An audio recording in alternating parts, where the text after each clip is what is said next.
Yeah, the next slide, please. So we look at why to test, whom to test, when, what, which, and how does it help my patients. So coming to the first part, why we should test. Next slide. And the next slide. So we thought that the frequency in before 2010 was say 5 to 10% of all ovarian cancers, but we are realizing now this is an underestimate. Next slide. And therefore it does make sense to treat because we are not looking at a very small fraction of the entire ovarian cancer pool. Next slide. So we come to some Indian publications. For example, this publication in September 2009 showed that 28% of patients had BRCA1 and 2 mutations. Next, but this was in patients who had a positive family history. The second study in JCO 2019, 2 years back or 1.5 years back, the incidence is around 22%. Now, the second is an Indian publication, and BRCA mutations in 22% of ovarian cancer patients. Next slide. The third publication in July 2018 by Jaya Singh et al. Next slide. And the overall yield was around 30% of patients had BRCA mutations. Of that 30%, BRCA1 and 2 was 85%. The remaining 15% were the non-BRCA genes, which we all now know as the homologous recombination repair or the HRR genes. Next slide. So this publication, the third one, told us that 36% of patients of ovarian cancers could be having the BRCA1, 2 or the non-BRCA mutations. So we could be having 22 to up to 36% of patients in India with ovarian cancer who might be harboring a deleterious gene in the BRCA1, 2 or the HRR gene mutations. And therefore, it does make sense to test for the BRCA1, 2 mutations. Next slide. Second question, whom to test? Next slide. So we look at family history, age, and histologic type. Let's look at the family history first. Next slide. And the next slide. Asco Guideline in 2020. Next slide. And they make a mention, next slide please, that the strongest risk factor for CA ovary is a family history of breast or ovarian cancer. And as we thought, 22% to 36%. So here they mention 25% of the cancers of ovary are caused by a heritable genetic condition. Now, I slightly would like to make sure that this statement doesn't send a wrong signal to all of us, because it means that you might not want to test those patients for BRCA1, 2 who are not having a family history. Next slide. For instance, I'll show you around 8 publications from 1997 to 2012. Next slide. And of which the third publication I'll not discuss because 15% of patients in this publication did not have the family history data. Next slide. So we look at these 7 studies and look at the proportion of BRCA mutations based on family history. Next slide. And there you see that the yellow bars or the orange bars are positive family history, and the pink bars are those patients who do not have family history positive. Next slide. The Turkey paper, 15% of these patients had BRCA mutations, even if they were negative with family history. Whereas, next slide, 2 papers from Australia and Poland, up to 44% of patients had the BRCA mutations, even though there was no positive family history. Next slide. So 15 to 40% of individuals with no family history of ovary or breast cancer would still be having the BRCA mutations. Take-home message becomes, you cannot get away by not checking the BRCA1, 2 just because the patient doesn't have a positive family history. Next slide. Coming to more recent papers, 2014, next slide. In this publication, 47% of patients had no relevant family history of ovarian cancer. So next slide, from 15 to 44 to 47% of patients, family history negative, but the BRCA mutations are positive. And therefore, next slide, this review literature tells us that you miss various treatment and preventive opportunities in women who are BRCA mutated because you don't refer these patients simply because the family history is not present. Next, the bottom line is up to 40% of BRCA mutations can be missed if testing is performed only in those patients who have a history of breast or ovarian cancer. What about Indian data? Next slide. So the Jaya Singh article, next slide, showed that overall 36% of patients had ovarian cancer, and of which, even if family history was not there, 25% of them had the BRCA1, 2 or the HRR gene mutations. And therefore, the guidelines by ESMO, Asco, and especially SGO tell us, next slide, that BRCA testing to be done for all patients, even in the absence of family history. So BRCA mutations, next slide, can occur, may occur. In fact, they do occur in patients who don't have family history. So family history or no family history, next slide, check for BRCA. So coming to age, next slide. So we have a tendency to think that younger the age, the more the chance the BRCA might be positive. Next slide. This JCO publication in 2012 looks at BRCA mutation positive and negative patients and tells us that presence of BRCA mutation gives you an advantage, next slide, in PFS and OS. 4 months advantage in PFS and a 7-month advantage in OS. But then we're talking about age right now. Next slide. In this paper, they had they grouped them to less than 40, 40 to 50, 50 to 60, and more than 60. 141 patients, next slide, were BRCA1-2 mutation positive of these 1,000 odd patients, next slide, and 69% of them were aged 50 years and above.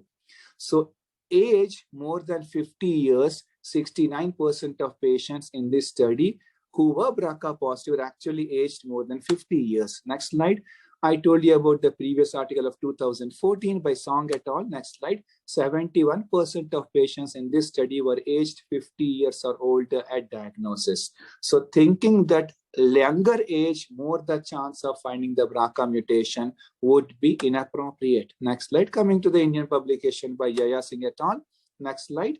Age 40 years or more than 40 years, 73% of patients who were BRCA mutation positive were aged 40 years and above. Next slide. So therefore, age should, next slide, please. So age should not be a bar for BRCA testing or HRR testing in ovarian cancer patients. Now coming to histologic type, next slide.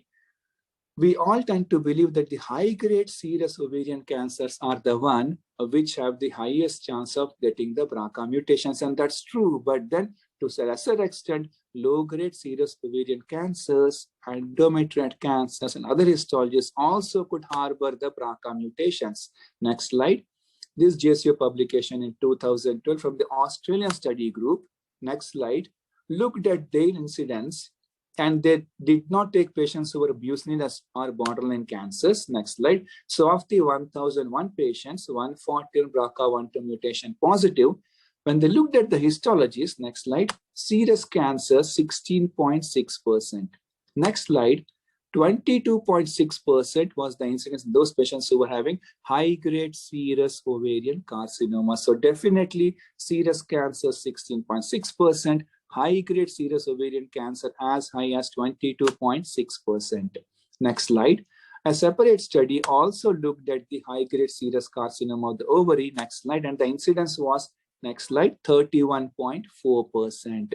So high-grade serous ovarian carcinoma histology, don't forget to get the BRCA testing done. Coming to the same paper, next slide. The clear cell, 6.3% of patients had BRCA1-2 mutation positive. But when they delve deeper, next slide, and look at the IHC and the histopathology of these 4 patients, next slide, 3 of them ultimately were proved to be high-grade serous ovarian cancers. The 4th patient, next slide, was labeled as atypical clear cell cancer. He had overlapping features with serous carcinoma. So unless you are absolutely sure as a pathologist that this is definitely clear cell carcinoma, you possibly might be dealing with a high-grade serous ovarian cancer, and therefore checking for BRCA makes sense. Next slide.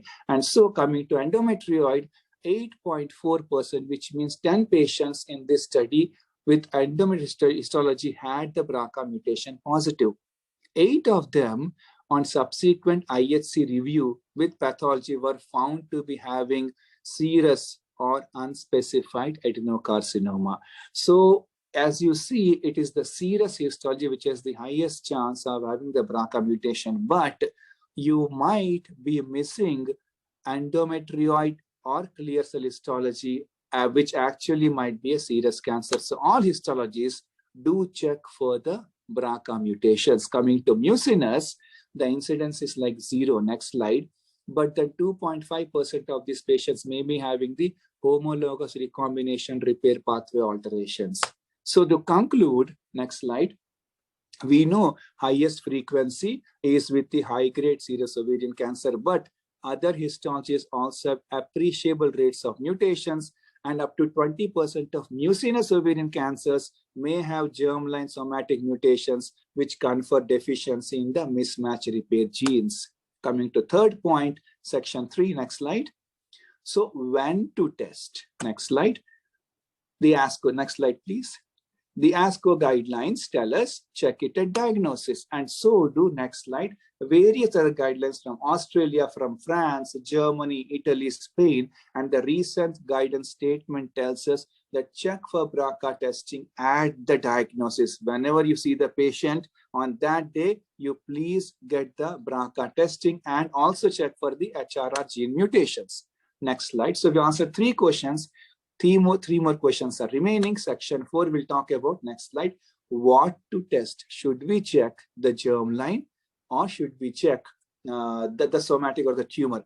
Now, a tumor test or a blood test can be identified to look at the germline BRCA mutation, because the germline mutations are present in all the cells, be it the tumor cell or the other normal cells. Next slide. But somatic BRCA mutations are present only in tumor. Therefore, you might miss somatic BRCA mutations if you are not checking the tumor. And therefore, next slide, the tumor cell will be able to give us an idea of the BRCA mutation, be it germline or somatic. Next slide. And therefore, only tumor BRCA testing enables us to identify both germline and somatic mutations. Now coming to the ASCO guideline, next slide. If germline DNA is negative for BRCA mutation, then they say tumor tissue should be sequenced, because additional 5% of patients may have somatic BRCA gene mutations. I would tend to disagree again with this statement and let you know why. Next slide.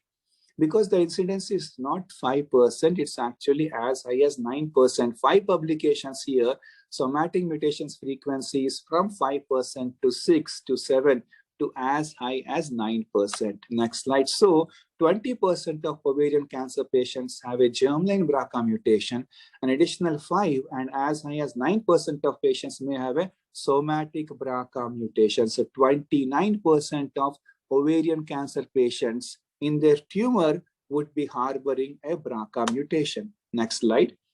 Now, the ASCO tells us if germline DNA is negative, then check the DNA from tumor tissue, because sequencing of germline DNA is the most sensitive approach. True, only if you look at the old publications. With regard to the new methods of testing, even this sentence from ASCO would actually be inaccurate. Next slide. Now, tumor BRCA testing is not something which is like very new. It's there from almost a decade. For instance, JCO 2010 publication, next slide. Novel observation, germline and somatic mutations, 11% and 7%. Next slide, JCO 2012 publication, next slide. Mutation negative patients who respond to multiple cycles of platinum-based chemo, they are most likely to carry the somatic BRCA 1, 2 mutations. Therefore, evaluate your tumors. Next slide. 2007 Seminars in Oncology Guidance Statement. Next slide. When you test the tumor, it's both time saving and cost saving, because one test can identify all the patients who can benefit from PARP inhibitors. Be it germline or somatic BRCA, these patients benefit equally. Next slide. And so it's logical to make sure you test your treatment and then later on focus on the genetic implications. Next slide. And here there's a difference in the way you check the tumor versus the germline. That's very, very important to know, because the sample goes through a different set of process looking at the BRCA on the tumor or in the germline. Next slide. Now, this table therefore tells you all the differences between the blood BRCA testing for germline and the tumor BRCA testing for BRCA and other HRR gene mutations. Next slide. Coming to 2018, Canadian Multi-Society Roadmap. Next slide. Tumor first testing model is preferred. So check the tumor first, and then afterwards, if you want, you can get the germline BRCA tested. 2019 JCO, next slide. The Hong Kong consensus, next slide. They favor somatic testing before germline testing. A germline testing could be considered after a treatment decision for the patient in front of you has been made. Next slide. Lastly, 2019 critical reviews. Next slide. It's preferred to search the BRCA mutations on tumor tissue. This is from the Italian working group. Coming to 2020 NCCN guidelines. Next slide. Again, they also talk about checking for the BRCA from, next slide, the most recent available tumor tissue in the red block below. Next slide.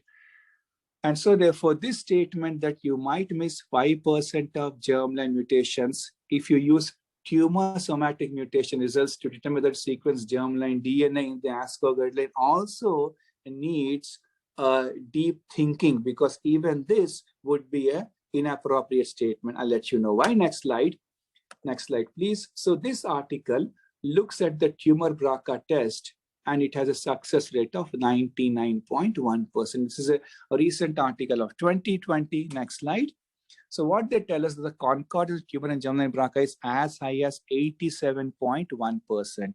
If the tumor BRCA is positive, there is still an 8% chance that the germline BRCA may be negative. But next slide, if the tumor BRCA test is negative, then the germline BRCA test is 100% going to be negative.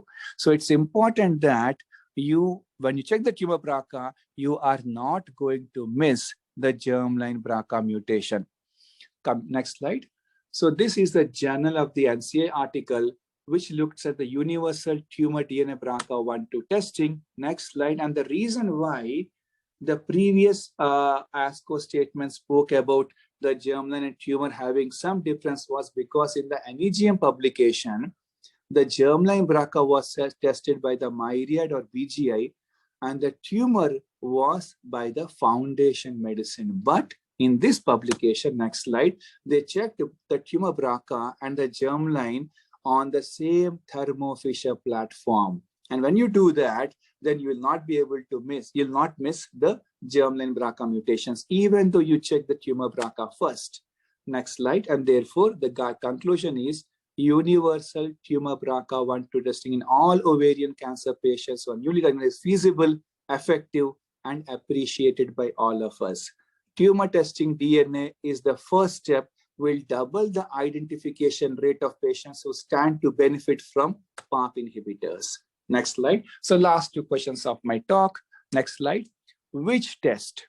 I think it's very, very clear that the NGS technology is the preferred platform for BRCA testing because it's safe, it's fast, it's cost-effective, scalable, and gives a comprehensive sequencing of the entire genome.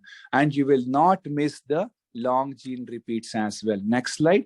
The evidence behind genome profiling is, for instance, this review article from the ESMO Precision Medicine Working Group. And they also recommend routine NGS on all tumor samples in ovarian cancers. Last part of my talk, the next section, is how does all this help my patient? Next slide. We all know enough data is there that all these clinical trials of PARP inhibitors, phase 2 and phase 3 data talk about the usage of drugs like Olaparib as upfront as in platinum-sensitive recurrences or resistant recurrences. Next slide. The PFS assessment across various trials, which I know the next speaker will discuss, also clearly tells us the importance of incorporating a PARP inhibitor. And whether you get the BRCA testing on the tumor or a germline, next slide, the PARP inhibitors, be it study 19, NOVA or ARIEL 3, they equally benefit this patient. Finding the BRCA mutation is more important. Germline or somatic BRCA doesn't make any difference. These drugs work equally well. Next slide. And so when it's a germline test, the class 4 and class 5 are deleterious. In a somatic test, the tier 1 is the variant of strong clinical significance. So when the report comes, please make sure if it's germline, you look at class 4, class 5. If it's somatic, you look at tier 1. So both are different or rather antagonizing when you look at the number given to the to the testing classification. So to end, cancer is a word, next slide, and not a sentence. We all need to understand that guidelines, say by Asco and Sisson, are there to help us guide, but we need to critically review and make sure our patients get maximal benefit of testing for BRCA1, 2, and the HRR genes. Next slide. And so let's not get burdened by the guidelines. Let's try to understand the sentences and make sure our patients get the maximal benefit from these guidelines. Thank you so much, everybody. Dr. Satya, that was an extraordinary talk. Thank you so much. You have comprehensively, in the given time, and as usual, in your own emphatic style, you have given the nuances of genetic testings of ovarian cancer patients. I think you really touched upon, whom, when, and how, and then how to go on to interpret, and you mentioned all that one. So thank you so much, sir. It was an excellent talk. Now, I have a question from the chat box to you that you touched upon that, but I think for the sake of everyone, if it is a non-serous histology, so, or non-serous or non-high grade, whatever, they want to know what would you order as a testing.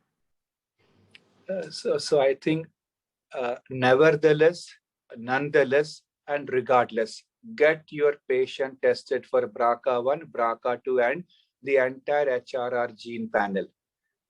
Now, we all know it's a high-grade serous histology, but then if the report comes as clear cell, many a times it happens, it has a high-grade serous ovarian cancer component. So clear cell histology, if you know your pathology, is excellent. Otherwise, please get the BRCA1, 2 or the HRR gene testing done. The same applies to endometriotype and in fact, all histologies. So all ovarian cancer patients, whenever you see them on day 0, make sure you get the testing done. And that should be BRCA1, BRCA2, and the entire HRR gene panel, including the MMR status, especially mucinous carcinomas. Do not miss the MMR status because 20% of these patients might be having the MMR deficiency or the MSI instability, and then that will change the way you approach these patients.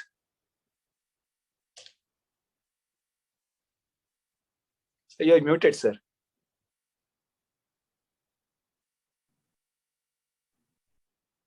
Thank you, Dr. Satya, for your excellent answer, and we request you to please stay around for some more time. And during the panel, if there is any pertinent questions, if possible, please stay around. We will be reaching out to your help. And as usual, very emphatic talk. Nice seeing you once again. Thank you so much. I will move on to the next. I will welcome Dr. K. Pavitran. He's a very senior medical oncologist, head of the department. Sorry to interrupt you. So the speaker is Dr. Arun, Warrier. Okay, sorry, I didn't know that one. I'm so sorry about that. Dr. Arun Warrier will deliver the talk on, in the metastatic breast cancer. Is that right, Kashish? The order is the same, correct? Yes, sir. The order is the same, sir. Okay, I didn't know the last change, but in metastatic breast cancer, what is the role of Olaparib in the treatment of BRCA metastatic breast cancer? Dr. Arun Warrier. And he's another of our very, very dynamic colleague. Welcome, Dr. Arun Warrier. Please go ahead with your talk. Good evening to all. I think I'm audible and I'm on full screen mode now. Yes, sir. Please go yes, ahead. Right. So thanks for the opportunity to be part of this conclave. So in the agenda, there are 3 or 4 main aspects are there. First is to discuss about the local scenario and the unmet need in breast cancer. because I'm focusing on the metastatic breast cancers and PARP inhibitors. And as all of us know, the previous talk was also about ovarian cancer. That is where the focus is now. And we will just try to understand why this differentiation is there. Although BRCA gene is breast cancer antigen, why it is nowadays the PARP is more effective in ovarian. Let's see the various trials in breast cancers also. So the second part will be about the treatment guidelines and options in advanced breast cancer. Third part will be about PARP inhibitors in metastatic breast cancer, BRCA in breast cancer, what really happens there, and about the Olympia trial, which is the landmark trial for Olaparib. And case studies are not, that's part of the panel. So as an introduction, we know that stage 4 cancers are bad, and the 5-year survivals in all patients with breast cancer is around 60, while it around 22% with the stage 4 disease. And in India, we know around 30% are triple negative breast cancer, which are higher compared to the Western population. And 5 to 30% of patients with breast cancer and or ovarian cancer harbor germline BRCA mutation. So in breast cancer, we are not the current data is mainly about germline status only, and the Asian data suggests that 10 to 9%, 30% are BRCA mutant. So over the years, this is again from the Munich tumor registry, the slide which has been provided. So this looks at what has happened from 2002 to 2014, over a decade plus in the if you say about the history of breast cancer for the prognosis of breast cancer. And as we know, it is the triple negative which has got the worst prognosis. It has not improved dramatically over a period of time. And if you ask me, even the other graph seems to be overlapping. So maybe it was after 2014 that all the other newer drugs are coming up and the genomic profiling is happening. So maybe if you look at 2014 to 2021, you may see an improvement in the not in triple negative but in the other breast cancer types also. But as we know, it still remains very poor survival. So definitely there is an unmet medical need in metastatic breast cancer. And in phase 3 studies in patients with metastatic breast cancer, the median PFS is the standard single agent chemo. And I think the 3 main preferred ones are eribulin, capecitabine, and vinorelbine. Although some of us may be tended to use taxanes again also. In the first 3 lines of therapy is around 4 months only. And overall survival was around only 6.2 months in this very advanced stage. So limited activity is there, and the toxicity and tolerability profile, particularly the myelosuppression of the compromised bone marrow reserve is very poor. So definitely all these trials, all this data comes from various publications given below, reported from 2008 to 2014. So later, Olaparib in 2017 was a new targeted option for germline BRCA mutant patients who were HER2 negative. So one more problem is that not all metastatic breast cancer reach their next line of therapy. And all of us will have patients who have been on chemo for 2nd line, 3rd line. But if you really see, the patients who are there in the 4th and 5th line are very less. Because of obvious reasons, the performance status and the tumor sensitivity goes down. And about 1/3 of patients stop the treatment with each new line of therapy. So this has remained the same over the past 1 decade. From 2008 to 14, this remains same. And the patients who reach the 5th line comprise around 22. Around 10 to 20%. I think practically it may be even less than that, because our tolerability is also less with multiple chemotherapy options. So, the main 2 subsets are hormone receptor positive HER2 negative breast cancer is one subset, and the other. And here, if you see, over the last decade, there has been a lot of newer approvals like everolimus, then palbo, ribo, and abemaciclib came very close together, and now we are all familiar with these drugs, and we know that people are surviving for a long time by avoiding chemotherapy. So with the initial treatment in metastatic breast cancer, after the 1st line chemo, the PFS varies, and after that, with each line of chemo, that is 1st line, 2nd line, 3rd line, the time on treatment per se drops down dramatically. So I think in a trial setting, they look at aggressively at the PFS. Maybe they are imaged every 6 to 8 weeks time. I think practically we may not be doing that. If the patient is doing fine, we may tend to delay it for some more time. Maybe 2 to 3 months is the usual time, but maybe on a closer monitoring, the PFS may not be that much that we can achieve with each lines of chemotherapy. So this is the ABC4 treatment algorithm for this group of patients who are hormone receptor positive and HER2 negative. And why I'm speaking of this is because this in this subset also we will have a lot of germline BRCA2 mutations, which I'll be coming later. So this is why HR positive HER2 negative is important. And chemotherapy may be started first, and I'm not going to the algorithm. All of us are familiar with that, and we tend to balance chemotherapy and endocrine therapy at various time points to optimize the survival. So this is an issue, that is what is triple negative and basal-like. Although basal-like we all has been familiar for the last maybe 10 to 15 years, we really are not doing it very frequently because the methodology is not that easy. So the definition of a basal carcinoma is by gene expression, and we have to really identify, because a percentage of that also will be BRCA mutant. So if you see triple negative, there are two subsets are there. So the triple negative group we all know is by IHC only. So 90% of triple negative won't have mutations, or on the other hand, just 10% harbor BRCA mutations. And in a BRCA1-2 mutated cancers, it comes around 5%. Around 50% of BRCA1 will be basal-like. And as is seen here, many may not be triple negative. And there is a group in basal, around 15 to 40%, which are hormone positive or HER2 positive. So if you really want to tweak out the BRCA mutant subset, you have to look into that group also. So I think that's a challenge, because it is not just triple negative, but the basal group who are hormone positive, who will also be harboring the BRCA mutations. So this is the how to differentiate and the overlaps which we can see. And as is seen here, there is a large percentage of BRCA mutants who are outside the triple negative subset. And in triple negative patients, again, the options are limited because we don't have the endocrine therapy there. And there, depending on this, so this is how it goes. And if they are previously untreated with anthracycline taxanes, we may go for that. Or if they are previously treated, then the opinion is, previously treated, then we have to look at BRCA mutation. If they're BRCA mutant, PARP inhibitors for carboplatin is again a debatable issue, which one to give, how to combine, and all is still evolving there. If it's a BRCA wild type, then we'll come back to the major three chemo regimens, CAP, eribulin, and vinorelbine.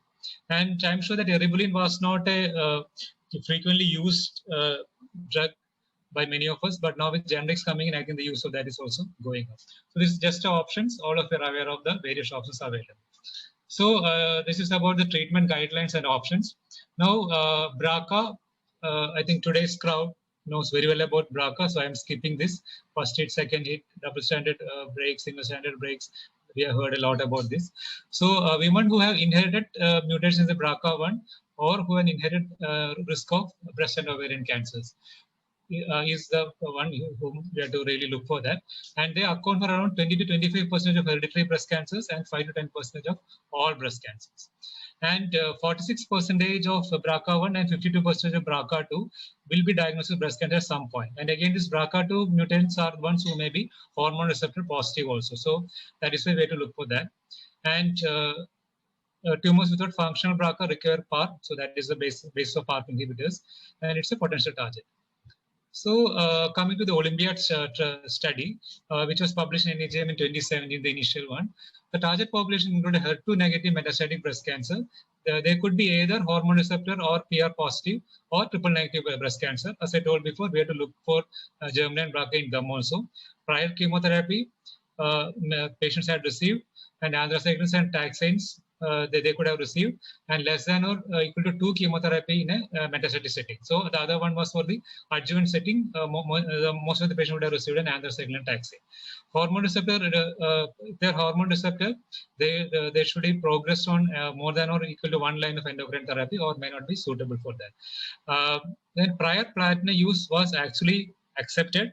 But then again, the writer was that there should not be any evidence of progression during treatment in the advanced setting or more than equal to 12 months since neoadjuvant treatment. I think this is very relevant nowadays, because how the platinum is going to have an impact on BRCA mutant subset is still a evolving area. So according to the trial, so this was the guidelines for allowing patients who had received platinum. They were there in the trial. How much percentage will come later.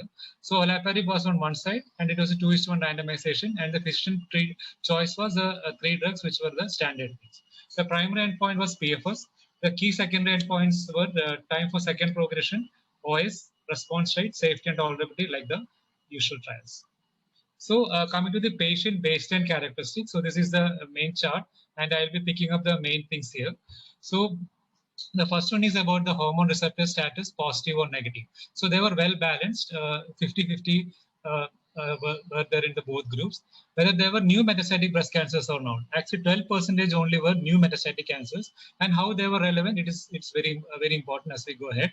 And previous chemotherapy, almost everyone had received, 70% had received, and platinum-based therapy, almost 30% had. And the number of metastatic sites were important, and I think measurable disease were not there in 20%, maybe because they had bone-only disease or other, they were fluid collections or not.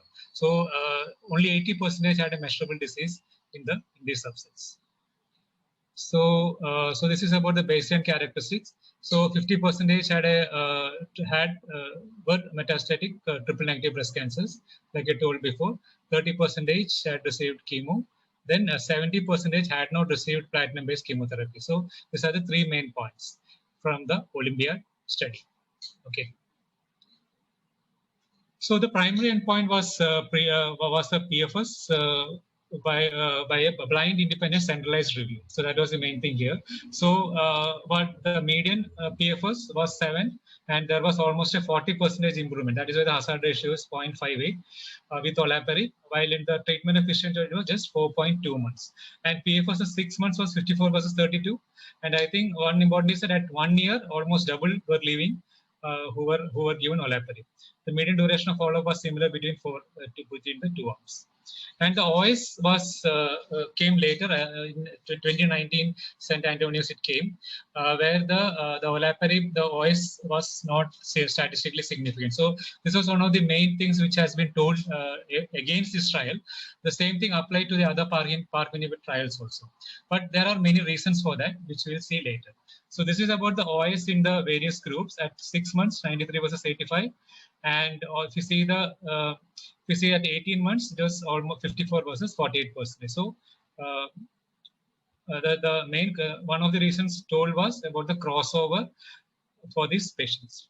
So about the predefined subgroup analysis. So there were 2 or 3 predefined subgroup analysis. One, I think the most important one is whether they had received any prior chemotherapy or not.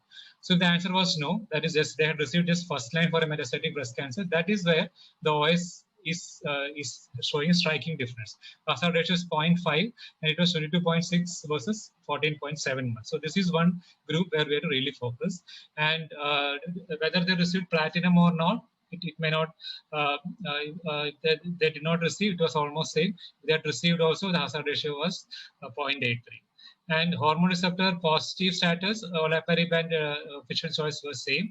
And triple negative breast cancer, again, there was a change in the OS. It was 14.9 versus 17.4. So there was a 3 months change was there, although the hazard ratio was just 0.93. So I think from this subgroup, the only group is those who received in the first line setting for a metastatic breast cancer. So this is again to show the same thing. So I'm not going to repeat that. So OS was 2.2 months difference only was there. PFS was a 2.8 months difference was there.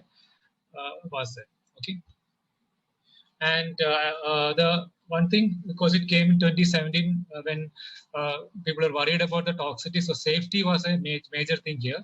And we know, so it was a advanced stage and a multiple recurrent chemotherapy setting. So definitely the toxicity was much more in the chemotherapy group also. Maybe the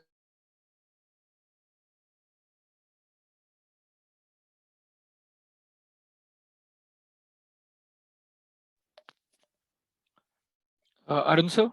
and 7, Yeah. nothing great. Dose reductions 25 and 30, like that it goes.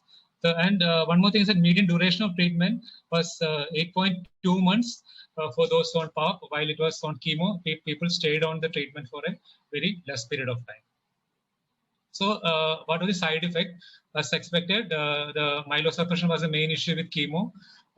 And while nausea, vomiting, and fatigue were the most common adverse events reported in the Olaparib. I think with more use of PARP inhibitors, we know about this, so I'm not going to details of this. So this is just for the trial too. And treatment discontinuation per se happened for 4.9 of Olaparib, while for 7 of for the chemo arm.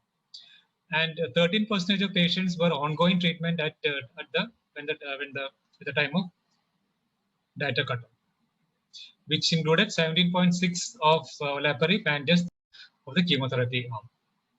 And this is the quality of life parameters, and again it was favoring the PARP inhibitor group. Okay, and time to deterioration of global quality of life was also better in the PARP inhibitor group. So when can PARP inhibitors be used in the patient journey is a very relevant question. So this is how the guidelines go.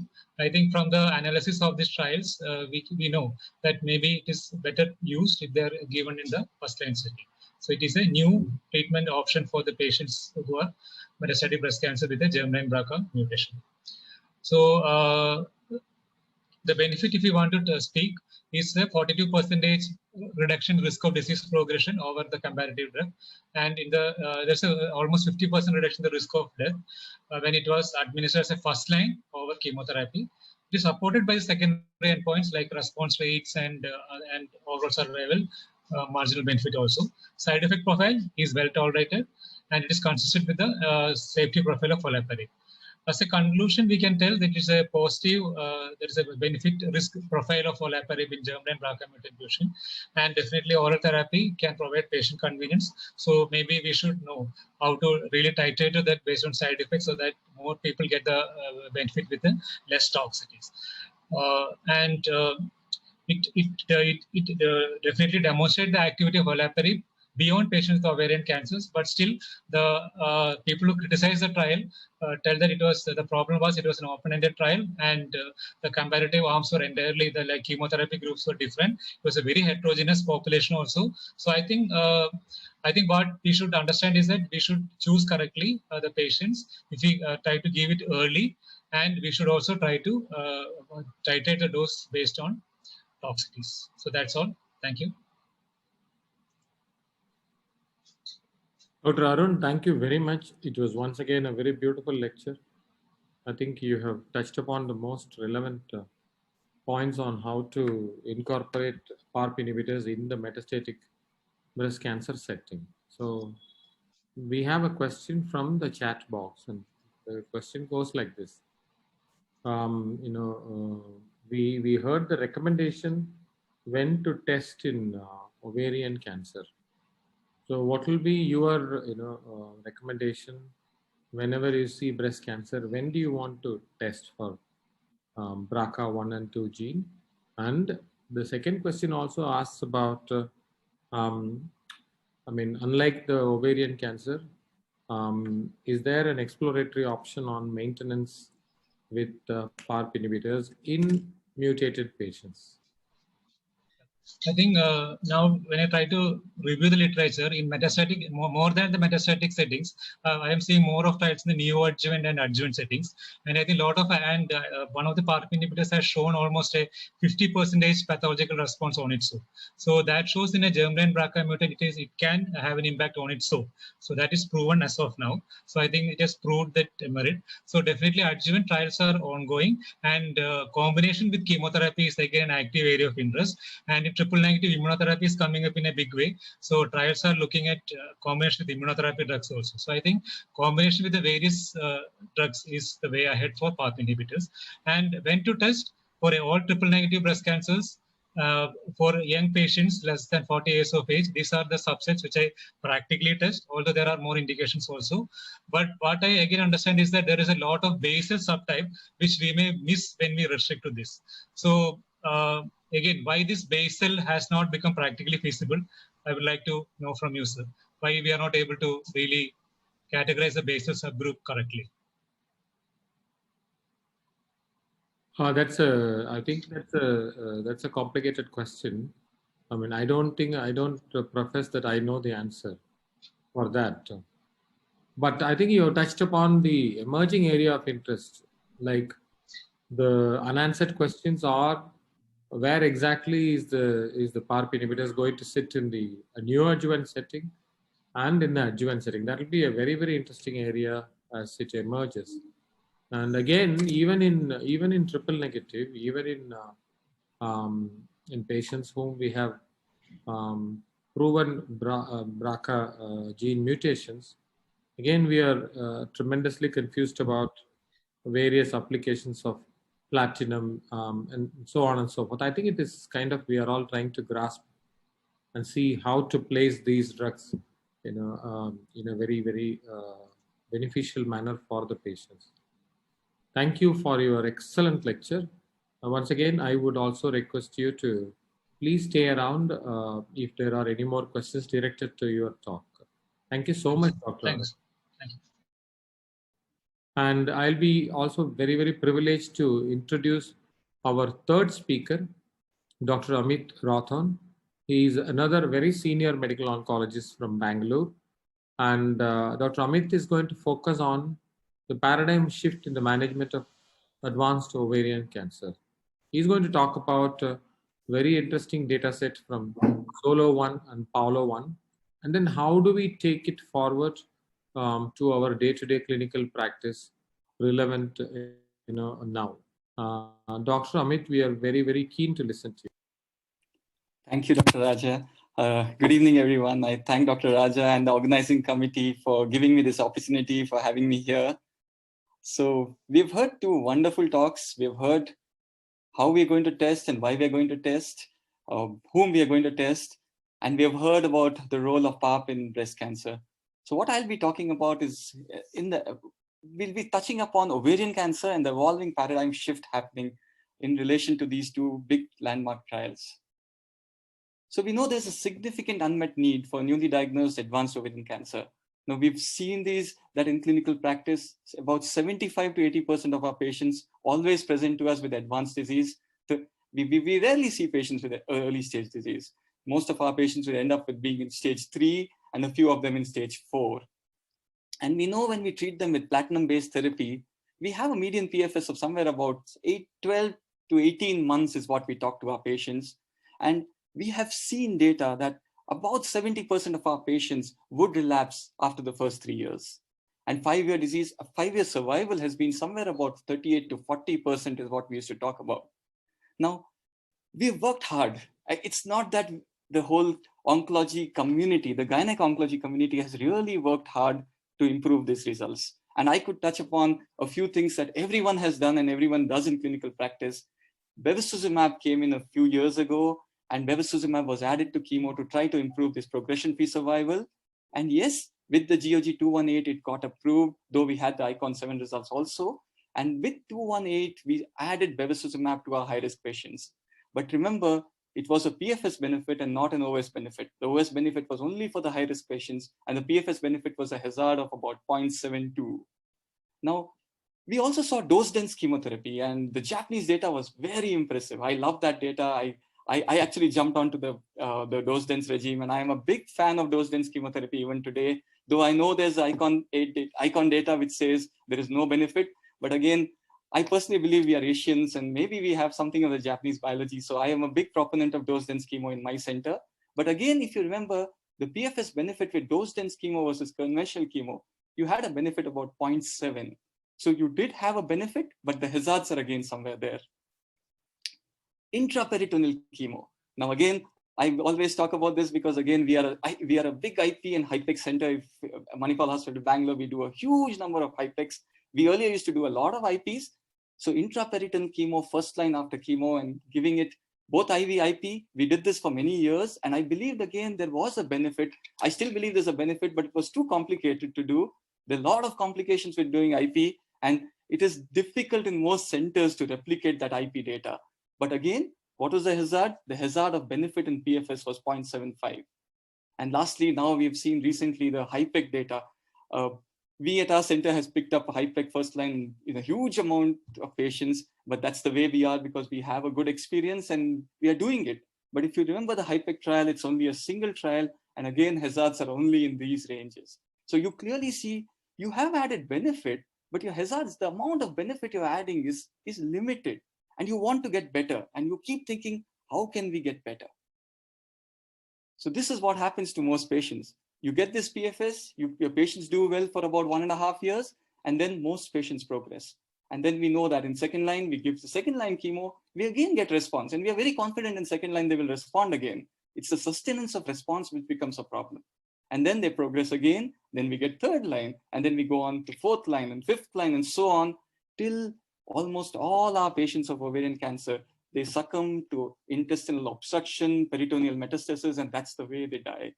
Unfortunately, this is how it's been going on for years, and we keep thinking, how can we beat this? Make that first line so long that these patients don't progress at all. Or if they progress as late as possible. And with this, when we saw the PARP data come out, we had two very exciting data sets. The first was the first line trial looking at Olaparib in BRCA mutated population. And the second trial, the Paolo one, another very interesting trial looking at Olaparib plus bevacizumab in the advanced cancers. So let's discuss these trials one at a time. So first, going on to the Solo 1 trial. Now this was the first maintenance trial we have seen of a PARP inhibitor, and this was looking at it in a newly diagnosed ovarian cancer. They took up patients of stage 3, stage 4 advanced disease. These patients were germline BRCA, and even somatic BRCA was approved, but the somatic BRCA number was very small. Most of these patients ended up being germline BRCA. They could have had a cytoreductive surgery, or they could have had interval cytoreductive surgery, and then they were treated with chemotherapy with platinum as standard of care. And they were randomized to 2 arms, giving Olaparib 300 mg BD twice, that's for 2-year duration, versus a placebo, and this was a 2:1 randomization. Now, patients who had no evidence of disease at the end of 2 years, the treatment was stopped. But patients who had partial response at the end of 2 years, it was allowed that they could continue Olaparib further. The primary endpoint was investigator assessed PFS, and the secondary endpoints were using as PFS2, overall survival, and quality of life. Now, if you look at the patient population, what we eventually see, 84% of patients are stage 3, and about 15% of patients are stage 4. And this is what we see in practice also. This is the kind of population distribution of patients when we see. Also, there was some very interesting analysis which we could discuss later. There were about 73% who were BRCA1 and 25% of BRCA2 patients. 60% of patients had upfront surgery, and 36% patients had interval cytoreductive surgery. Now, this is something which is changing in practice. I know various centers, the interval cytoreductive surgery rates are definitely going up more and more, and that's absolutely correct because we need best cytoreduction as much as possible. But what you see here, in patients who had upfront surgery, about 23% of patients had residual disease, while 76% had no residual macroscopic disease. Now, this is again, as it would be in practice when you do upfront surgery. A little bit surprising was this, that they did interval cytoreductive surgery, but about 19% of patients still had macroscopic disease. We keep hoping that this number would have been smaller and smaller, but again, this is what happens. You get response, you get no residual macroscopic disease in about 80%, but sometimes we keep hoping this number gets bigger and bigger. And we have seen this as we've looked at our own data over years, it's actually got smaller and smaller, the macroscopic. Our surgeons nowadays are able to do, when they do interval cytoreductive, at least they get to no macroscopic disease. And they do that because of the length of surgeries that they do and the ability they have to do these. So if you look at the profile, about 50% of patients were able to complete the protocol which was defined. So about 42% of patients discontinued treatment before 2 years, and many of that was due to progression. But 47% patients completed 2 years of treatment, and 10% of patients actually took treatment for more than 2 years. Now, these are the PFS curves. This is the endpoint, the intent to treat population. Now, we had seen these curves for the last few years. The reason why this became much more interesting was in last year's ESMO, at the end of 2020, we saw the median PFS being reached. And that was amazing to see. We had seen this separation of curves. The curves separated very early. You have a median PFS of 13.8 months for placebo. And remember, you're starting to count after you finish the chemo. So from the start, you may be somewhere around 18 to 19 months if you counted the 6 months of chemo also, which is what would happen in clinical practice. But the median PFS in the Olaparib arm, till last year, we used to see these curves saying not reached. But in this ESMO, we saw 56 months, which is amazing, with a hazard of 0.33. You're having a huge improvement in the progression-free survival. And I don't think if you put in all your old advances, you saw this kind of hazards anywhere. If you look at all the drugs which you've looked at and all the advances I talked to you about, dose-dense, IP, HIPEC, any one of them, or even bevacizumab, you've never seen these kind of hazards as maintenance. So this was a very significant data set. What we also saw, we have a 5-year follow-up. Again, this is the longest follow-up we have seen for a PARP in the first-line setting, 21% progression-free at 5 years for the placebo versus 48% PFS at 5 years. So 50% of patients at 5 years are progression-free. So this is clearly a very, very significant data set. There's no way anyone can ignore this and say this is not significant in clinical practice. There were also the other secondary endpoints. The PFS2, again, we see not reached versus 42 months. That's hazards of 0.46. Treatment to second subsequent therapy, again, the hazards are very significant.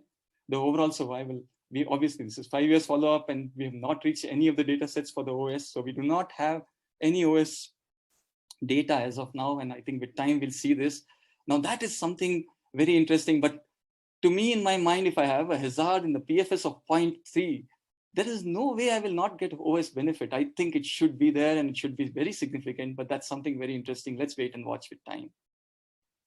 But the question always comes, how toxic is the therapy? When you're adding maintenance and you're leaving your patients alone, if you're going to give them something for 2 years, is it something they can tolerate? Or is it something that they will be able to take comfortably? We do see all grade side effects definitely went up more. There was more amount of nausea, there's more GI side effects, fatigue is seen, there's more anemia, there's more diarrhea, constipation, and those kind of changes. But if you look at the grade 3 side effects, they were not very significant at all. The most common grade 3 side effect, as we have already seen now, as we are using more and more PARPs, is anemia. About 20% of patients had grade 3 anemia. And this is something that we are learning how to manage in clinical practice. Yes, some patients did have GI disturbances. Some patients did have neutropenia. But the main problem which most patients faced was anemia in grade 3 setting. Again, so what is the takeaway from the PARP for the solo one? Maintenance Olaparib led to a substantial and unprecedented improvement. And I think both these words are quite emphatically being used. And I don't think they're wrong. So sometimes we use these words, but you look at the survival curves, you see a mild difference and you use a word, it's very significant. But here there's no way anyone would deny these curves. The PFS improvement is substantial and it is unprecedented. It's not something we had seen before. So clearly a 67% risk in reduction of progression or death was seen, and this is very significant. We have a 5-year follow-up of safety analysis, which is again very, very useful to say at 5 years also the toxicity has not gone up. I did not show the 5-year data, which everyone was trying to kind of look at, was saying that what would happen with secondary leukemias, because that's what worries us when we give PARP inhibitors and we keep worrying about using long-term PARP. Would it lead to secondary AMLs? Would it lead to MDS and secondary malignancies? But again, these data sets showed that it was only about 1% in patients, but you saw it. And there was no there's no decrease in the quality of life when you used Olaparib in this group of patients. So clearly a very, very significant and emphatic trial, clearly practice changing for us. But we come to the same thing, the question patients ask us is this: you say you get a BRCA mutation and then you can give us PARP, but that happens to only 20% of the patients, and you're seeing 80% of patients without a BRCA mutation. So what is the benefit you are going to give me? And this is something in the clinics we face problems. We send the BRCA mutation and we hope we get it, but it comes negative, and then you do a tumor testing, or as Satya said, you do the tumor testing first and it comes negative. You did a germline, it comes negative. And then you can't offer your patient this big benefit. And the patient asks you, so what are you going to offer me? And this is where Paolo 1 comes in. Now, Paolo 1, this was looking at all-comer patients. So you're treating all-comer advanced ovarian cancer patients in the advanced stage 3 and stage 4. They have been treated with platinum-based therapy, with surgery upfront or interval cytoreduction. But these are patients whom you considered you would give them bevacizumab for various reasons. If you consider they were Bev eligible and you using bevacizumab and you offered them bevacizumab in their treatment, now this was being randomized to 2 arms. You either gave bevacizumab, which you would, once you started, you end up giving bevacizumab for a duration of 15 months. And that's the GOG protocol, which is the approved protocol. that you use bevacizumab 15 mg per kg 3 weekly and give it for 15 months versus continuing bevacizumab and adding Olaparib 300 mg twice a day again for 2 years. Now, this clearly is a good design in that sense that you are choosing your patients with a high risk and you are saying, I'm giving the standard of care, because many patients nowadays you would want to give bevacizumab. So what would you do for such patients? So this is trying to answer that question. I always think, I wish there was an arm here which said only Olaparib. But unfortunately, that could not be done because that was not the standard of care at that time. But that would have really put up some very interesting answers for us. But this is the data we have. Comparison of bevacizumab, you give 15 months as standard of care as GOG, or bevacizumab plus Olaparib for 2 years. Primary endpoint was looking at investigator assessed PFS. The secondary endpoints were PFS2, overall survival, time to first subsequent treatment, time to second subsequent treatment, safety, and the quality of life. Now these are some secondary endpoints which we started seeing from the early solo trials. So when you start talking of ovarian trials, you always see these endpoints of TFST, TSST, and this is meaning that you're looking at time from the first and second subsequent treatment, trying to look at probably this indirectly would show you an overall survival benefit. That's because your OS data is not matured. So this data could help you in these reasons. Also looking at safety and quality of life. But the most interesting part of this trial was they had a pre-specified exploratory endpoint. And this was looking at tumor BRCA mutations, but also it was doing HRD testing by the Myriad testing. Now, there are two HRD tests which are approved. You have the Myriad and you have the Foundation one. Now, the problem with it is there's different scoring patterns and they use different ways of testing. They're not exactly the same, but the Myriad score was used as greater than 42 was a cutoff being used for this trial, saying that that would be counted as HRD deficient. So this is the trial where you're talking of looking at a whole population, but you are still dividing them into subpopulations to see which ones fall into which subgroup. And also you're using a very active maintenance therapy. You're not giving them placebo, you're giving them bevacizumab, which would be the standard of care as per the GOG trial. So these were the patient subgroups. Now, if you see, we had tumor BRCA mutations seen in about 30% of patients, and about 70% had no tumor BRCA mutations. You had advanced stage patients, stage 3 with 70% and 30% with stage 4.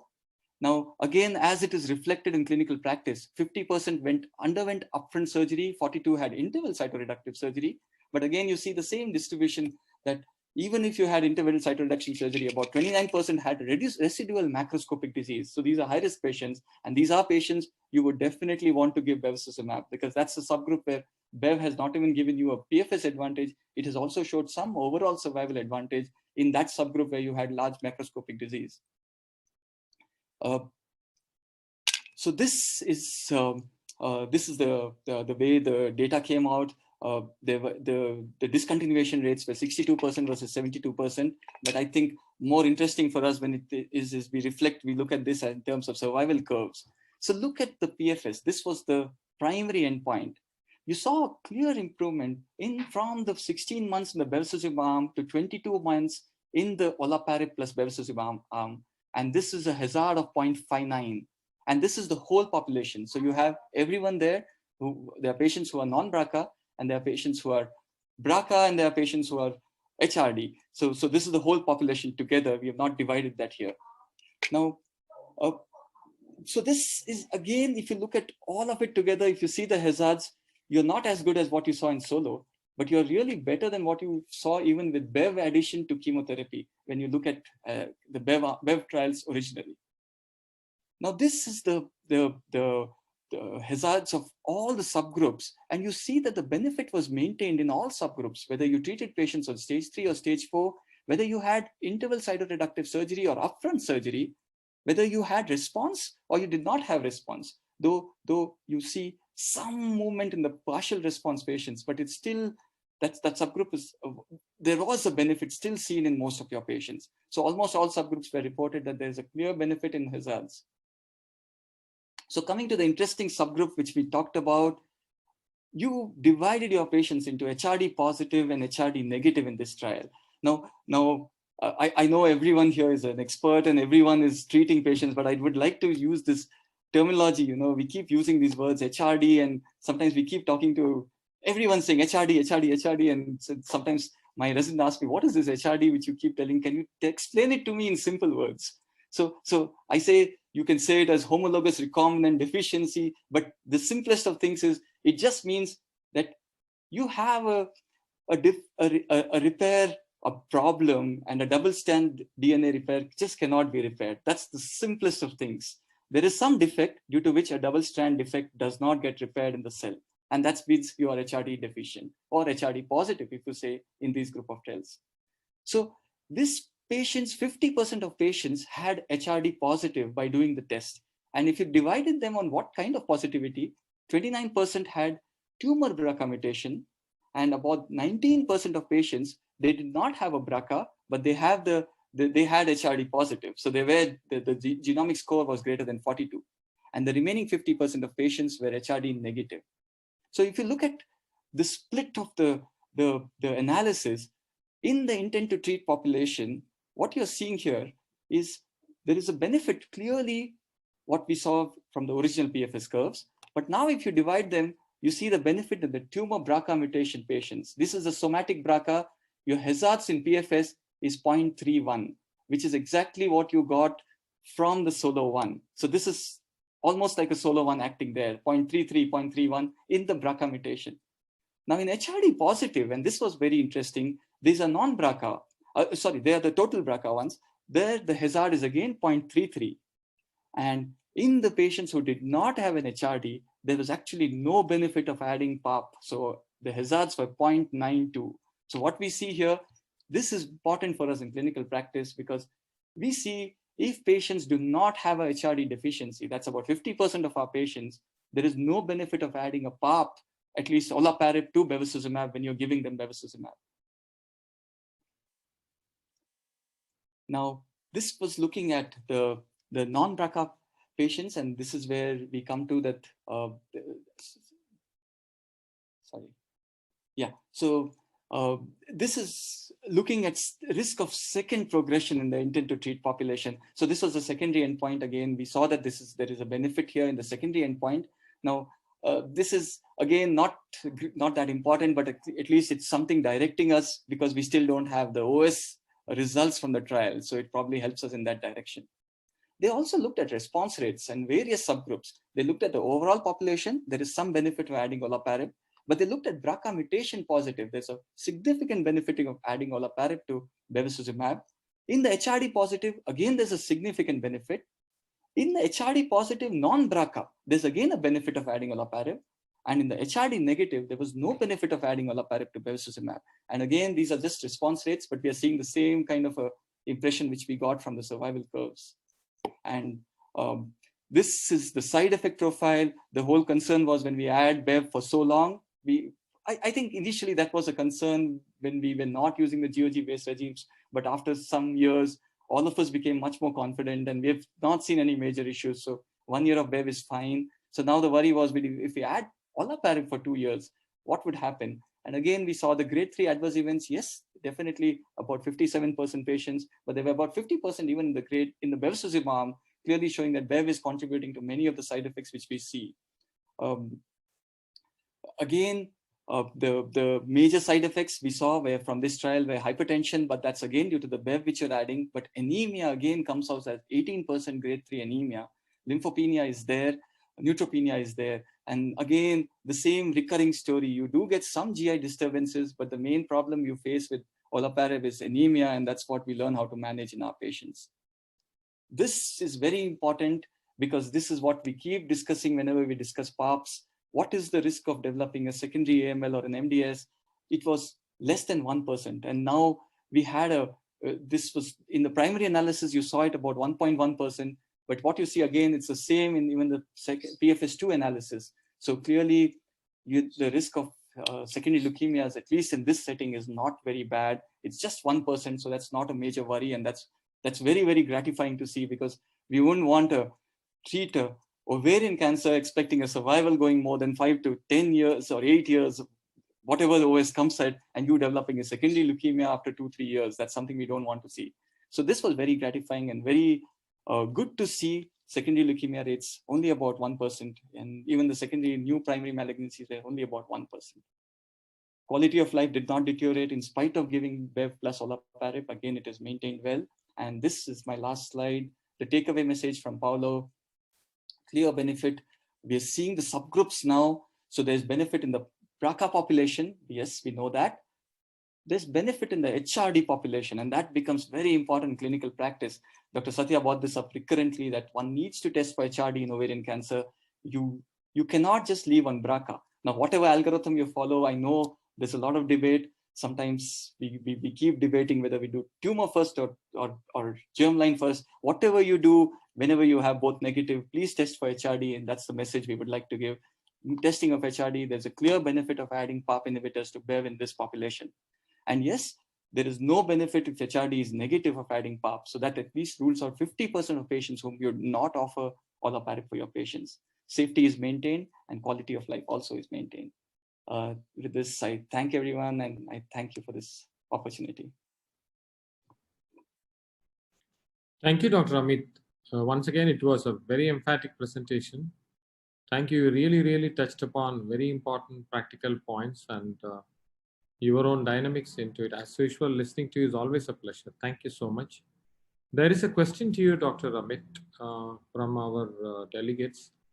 Dr. Ulfath wants to ask you that even though it's not directly related to the PARP inhibitors, if in upfront chemo setting with Taxol Carbo, if you have not added bevacizumab, can I incorporate it in the maintenance? Will it benefit or not? Dr. Amit, can you answer that question? Yeah. So this question earlier used to be a blind question. You know, you always said, could I add Bev? So yes, we used to say if you have a high risk patient, stage 4 patient who had a lot, or if you had a stage 3 who had a macroscopic residual disease, I kind of told my patients, yes, add it. Though we would have loved to do it from the start, but if we didn't add it, give it for a year. But now I am telling my patients, please, if you ask this question, please do tell me, have you done the HRD or not? Or have you done a BRCA or not? Because 50% of patients, you may become a candidate for a PARP. And then the question of Bev may become moot. Now, I think you will discuss this in the panel, because when you talk about it in the panel discussion, if you put in the PRIMA data, then there will be a lot of questions which come in this group of patients. Certainly, thank you. Well answered. And once again, very beautiful lecture, Dr. Amit. And once again, I request you to stay around if we can, when there is any pertinent question to you. And with this, I will move on to the panel discussion. That's the next in the agenda. So I myself thank the AstraZeneca for this invitation to be here. And also, we have some excellent panelists with us. Each one is very dynamic and very active people who are contributing both academically and also clinically in their own geographical areas. Dr. Suman Kalyan, Dr. Deepak Kopaka, Dr. Ashok Kumaran Chant, Dr. S. Vishwanath, Dr. P. Jaishankar, Dr. Rahul Sood, and Dr. Kripa Shankar. So we have been provided with an elite panel here. Thank you all of you for joining, and allow me to just share my screen.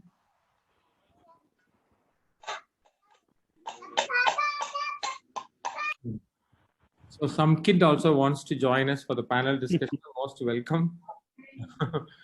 We might ask, what is the best play cartoon in maintenance treatment? Okay.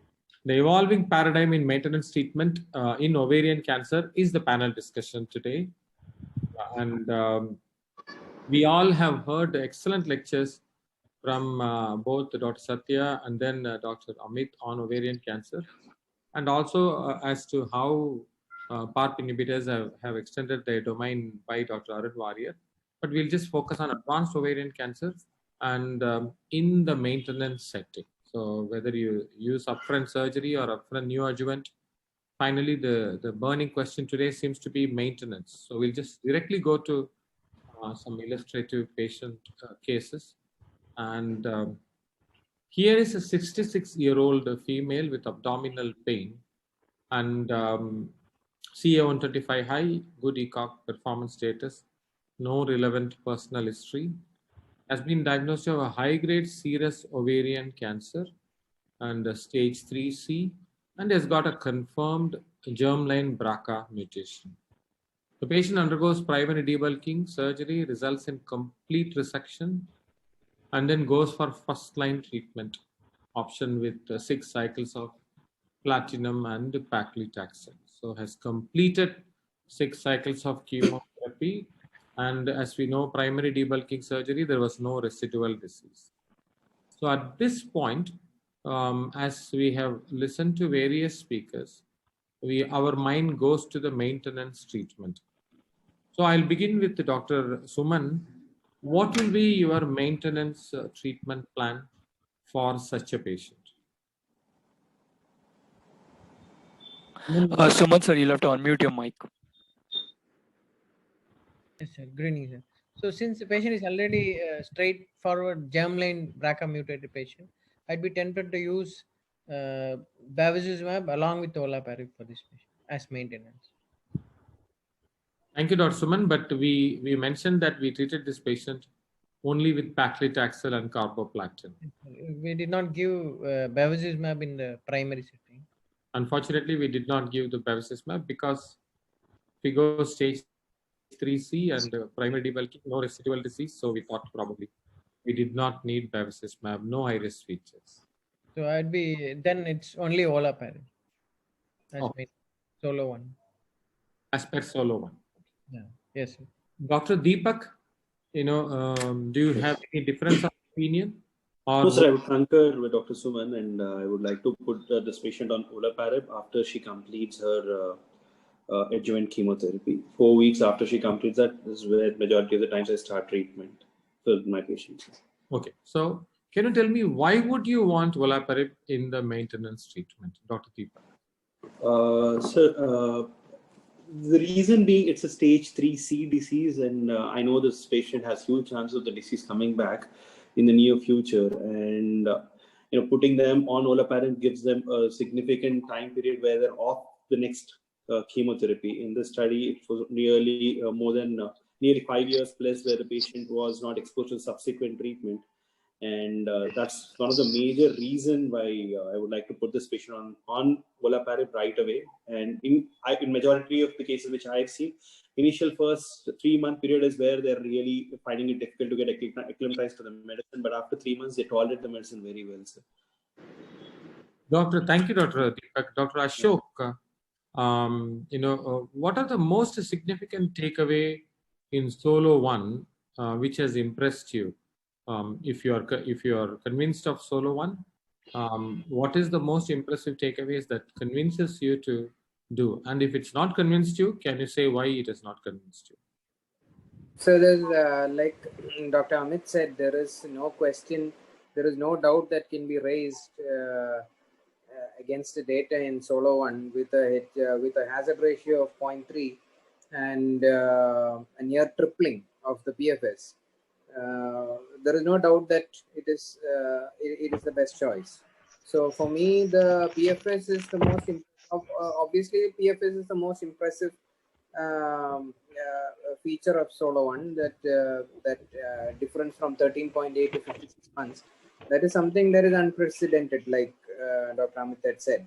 And rightly so, in the NCCN guidelines right now, in the exact patient that you had mentioned, it's a category 1 recommendation, either Olaparib or Intrapuritan. But as long as we are here in India, the only option we have is Olaparib. So, yeah, the PFS is the most standout feature of that trial. So thank you, Dr. Ashok. The PFS, and probably the most important thing is the risk reduction, and the 5-year data is very, very convincing. These are the important takeaways. I'll come to Dr. Vishnath. I'll slightly twist the story, Dr. Vishnath here. And a 59-year-old patient and presents with a high CA125 with a good ECOG performance status and nothing personal, nothing family history.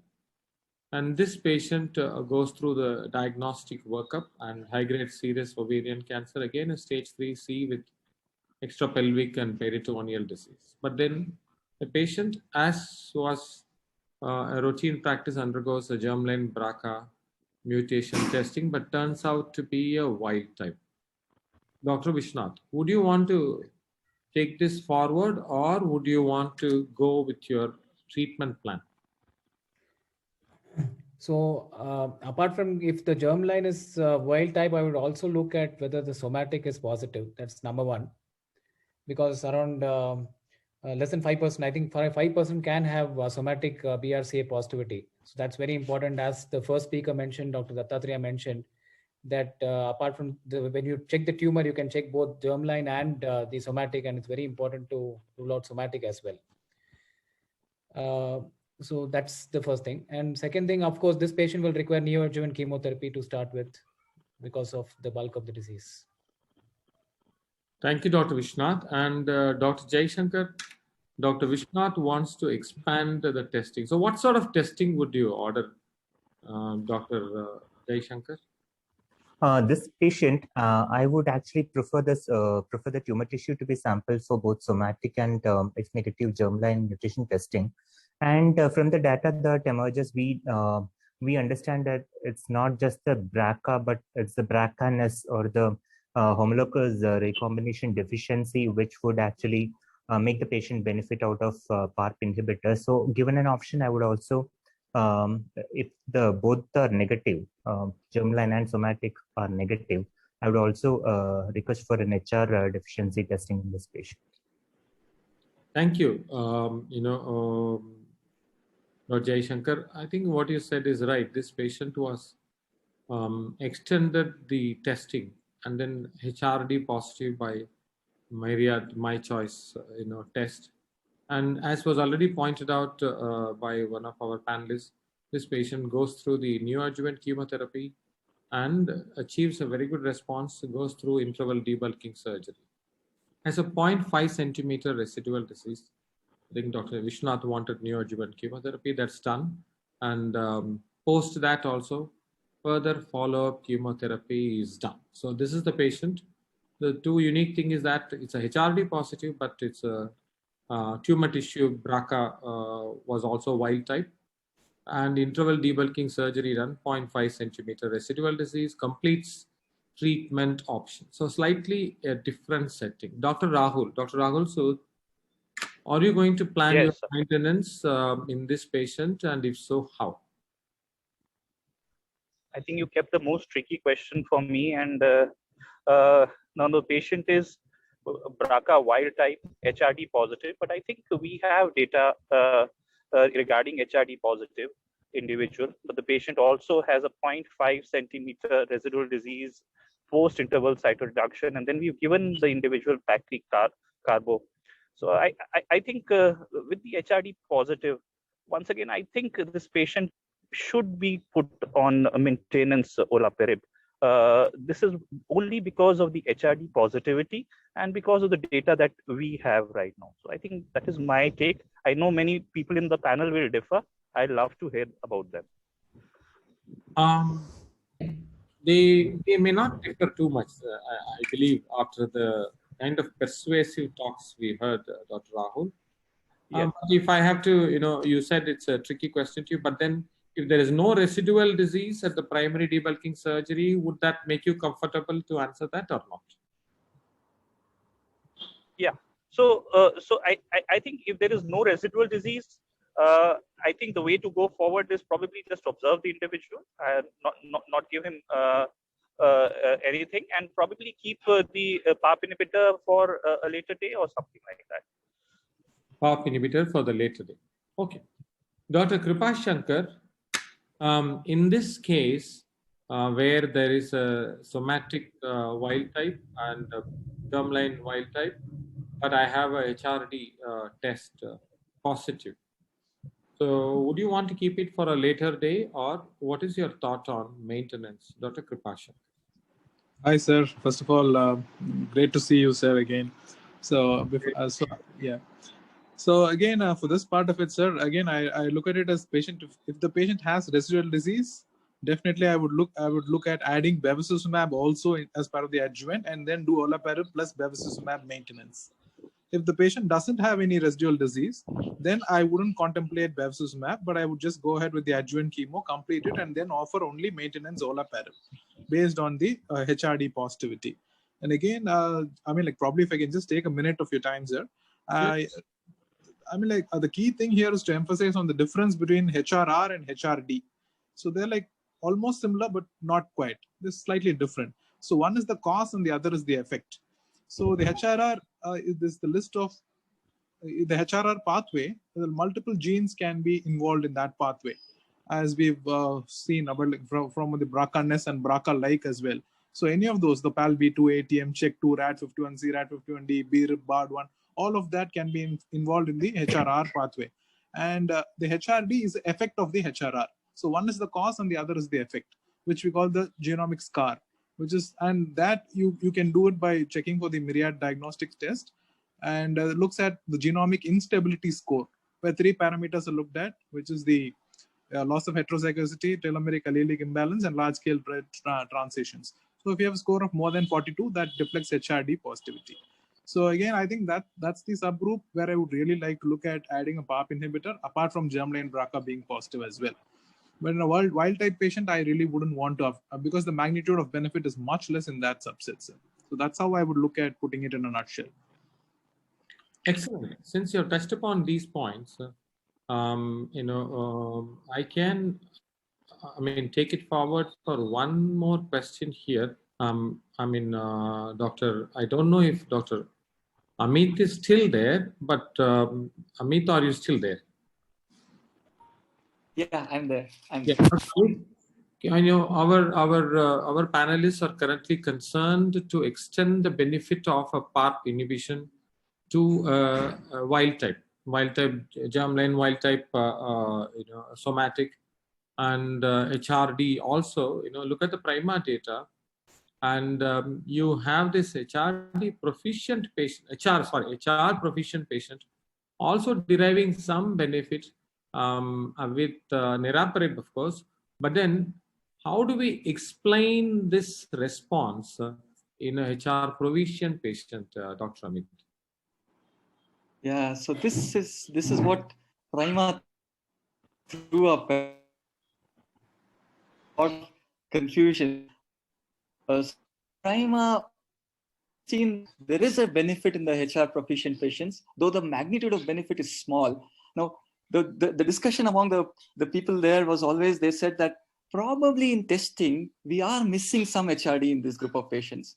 And they said that if we are missing them, we don't want to lose out and lose benefit in that. So they kind of extrapolated and said, rather than miss out any patient, let's give the benefit to all patients. So there is a small group of patients we are probably missing out rather than it working in the fully proficient patients. So that's the limitation of our testing. Yeah, but probably I think you answered it well. But if I can twist the question back and go to Dr. Kripashankar, the benefit we saw in PRIMA in the HRD negative was not replicated, even though it's a different drug, was not replicated in the PALO-1 HRD negative subsets. What is the difference and why? So again, sir, if you look at the PALO-1 subset as well, the inclusion criteria as well, they took in a lot of patients with residual disease. In fact, all of them had residual disease. So I think that was one key factor. And again, as was rightly pointed out, the magnitude of benefit even in the PRIMA study for the HR proficient population was much lesser when compared to the germline BRCA or in the HRD deficient subset, HR deficient subset. So again, I think the cost really doesn't, it doesn't really actually for the magnitude of benefits. Magnitude is a totally different question, but I was just only wondering, how does that happen? Still, whatever be the magnitude, whatever be the cost, what is the mechanism? Yes, sir. I can probably elaborate on that as well. So we all know about the synthetic lethality, which is one mechanism action of the PARP inhibitors. Okay. But apart from that, we also have the trapping potency. So what happens is whenever there is any site of DNA damage, these PARP proteins get localized to the site of DNA damage. thereby preventing further DNA replication and leading on to cytotoxicity and cell death, which we call as the direct cytotoxic effect of these PARP inhibitors. So which is why it can work even in patients who are not BRCA mutated or even non-HRD individuals, which is the case in platinum sensitive relapsed ovarian cancer as well, sir. So that's the mechanism. Kind of, there is still some sort of a DNA deficiency, and then your repair is made deficient by PARP in some way. So I think probably you put it very nicely. Yes. Dr. Raja, also other thing was there was bevacizumab here as the placebo, and Prima doesn't have any bevacizumab as a arm option. So you don't know whether Bev is also and giving some benefit in that group of patients. That's beautiful. That's a very, very, very well argued. Totally agreed. I know Dr. Arun Warrier, we also want to engage you. You asked if you are there, and both Amit and Kripashankar talked about why would it be that even in HR proficient patient that there are so many other things which we are still not detecting. So that's what they say. And we know that all these changes happen, and it's not only BRCA1 and 2, that is well known now. There are so many mutations, and now you can easily put all these together as some sort of deficiency or some sort of proficiency. That's fine. But I have a question, Dr. Arun. All these mutations, when we do the NGS, when we get all these things, how relevant are these mutations beyond BRCA in predicting the risk in a counseling setting beyond BRCA? Would you dare to counsel your patients based on anything other than BRCA? Dr. Arun, if you can take the question, if it's possible. Arun, sir, request you to unmute your mic.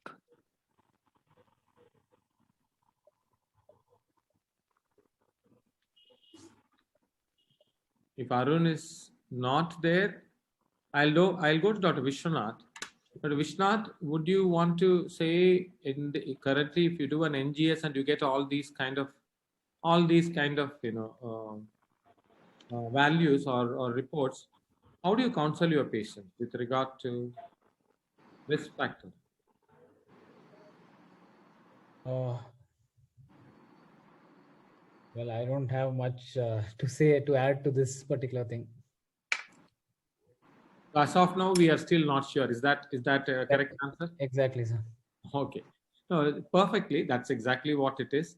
And again, extending that question, non-BRCA, all these mutations, would it be predictive of carrier status, patient counseling, or response assessment, so on and so forth? Dr. Suman, would you want to hazard any guess on it?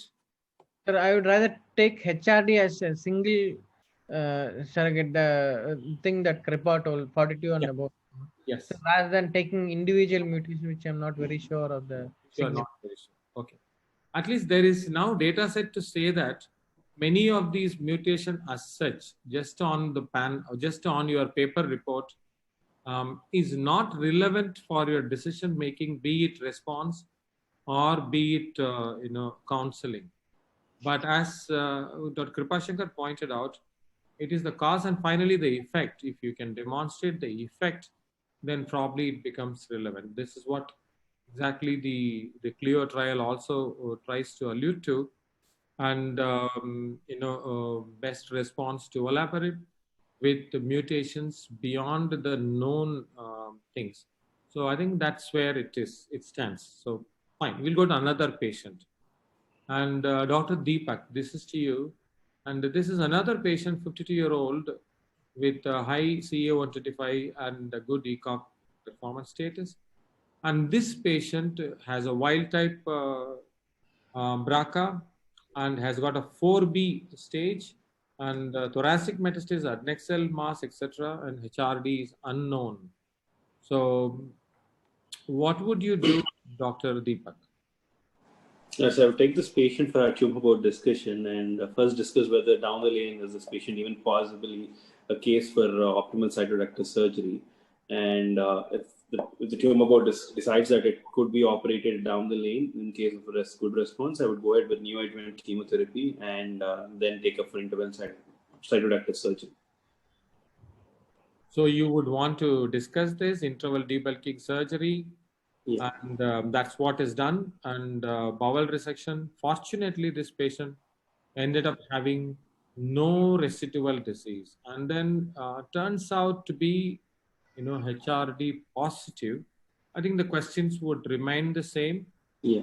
We have already answered this one, but what if the patient turns out to be HRD negative? That's what we are interested. Dr. Ashok, this patient has got a very extensive disease, neoadjuvant cytoreductive surgery, R0, HRD completely negative. Would you want to still do some amount of maintenance or not, Dr. Ashok?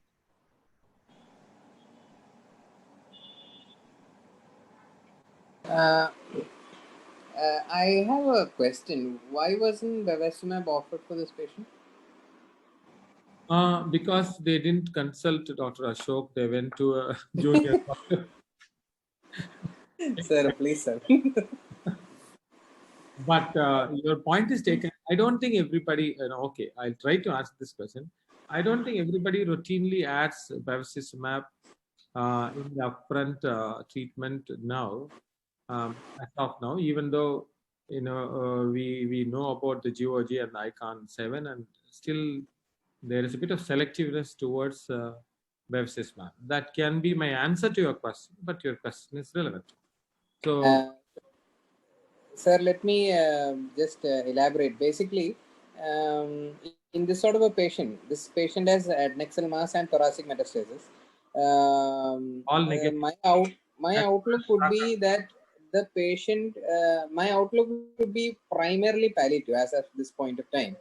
So at the same time, if she is lucky enough to have a good response to therapy and reach a position in which she can undergo a complete optimal cytoreduction, then well and good.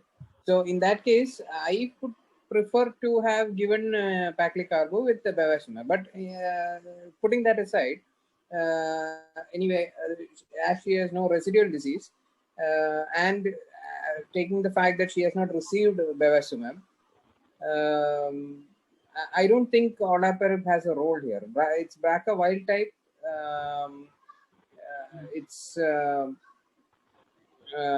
When I went through the NCCN guidelines, what they mentioned is whatever the stage, if you have not given bevacizumab and you have given chemotherapy and in the interval cytoreduction you have found that there is no residual disease. If it is a CR, then the option is to observe.